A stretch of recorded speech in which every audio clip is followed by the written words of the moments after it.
চাওক এয়া মই আজি এগ ৰোল বনাবলৈ লৈছোঁ। এতিয়া এইখিনি চব্জিখিনি কাটি লৈছোঁ।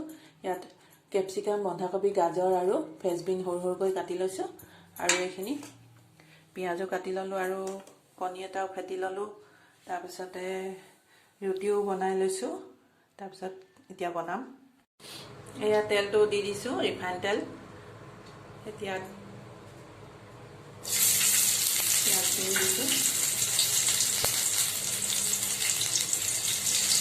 হালধি অকণমান,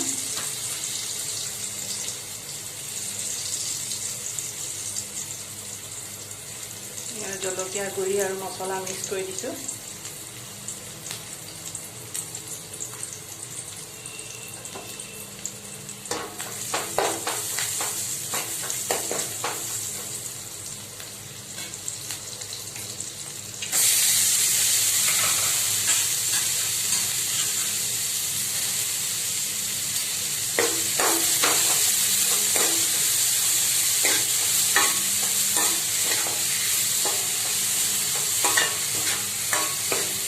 প্ৰথমতে ভাজি লৈছোঁ। এই চাওক হৈ গৈছে। এতিয়া অকণমান চয়া চচ দি দিছোঁ। খাবলৈ খুব ভাল হয় চয়া চচ দিলে, খুব টেষ্টি হয়, সেইকাৰণে চয়া চচটো দিলে ভাল লাগে। চাওক কালাৰটোও ভাল হৈছে, চয়া চচ দিলে কালাৰ ধুনীয়া হয়, খাবলৈও ভাল হয়। আপোনালোকেও এনেকৈ বনাই চাবচোন, খুবেই টেষ্টি হয় খাবলৈ। এইখিনি হৈ গৈছে। এতিয়া চাওক এই ফ্ৰাই পেনত ৰিফাইন তেল অকণমান দিছোঁ আৰু এইখিনি কণীখিনি ঢালি দিছোঁ।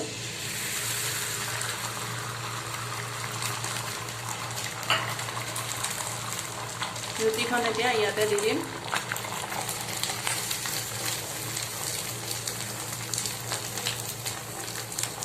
আৰু ওপৰতো অকণমান ৰিফাইন তেল ঢালি দিছোঁ।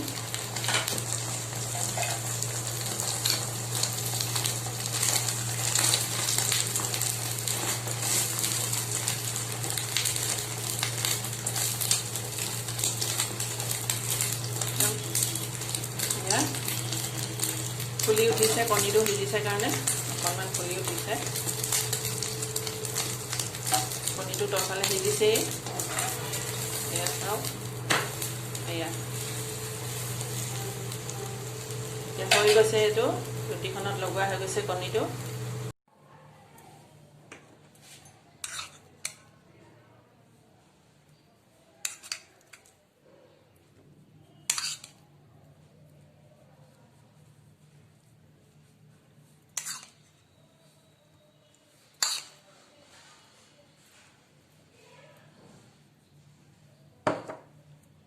এইখিনি ভাজিখিনি এতিয়া ইয়াত দি দিছোঁ।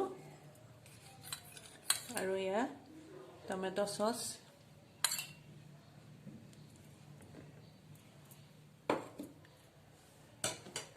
আৰু এয়া মেয়নিজ,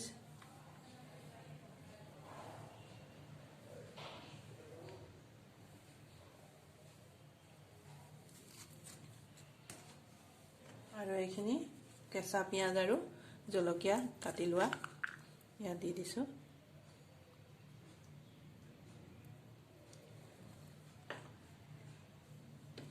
এতিয়া এইটো এনেকৈ ৰোল কৰি যাব লাগিব।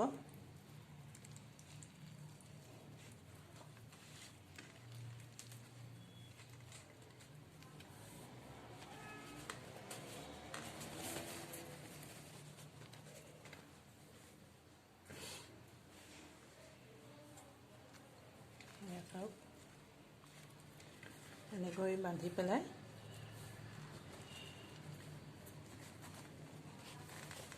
ৰোল কৰি বান্ধি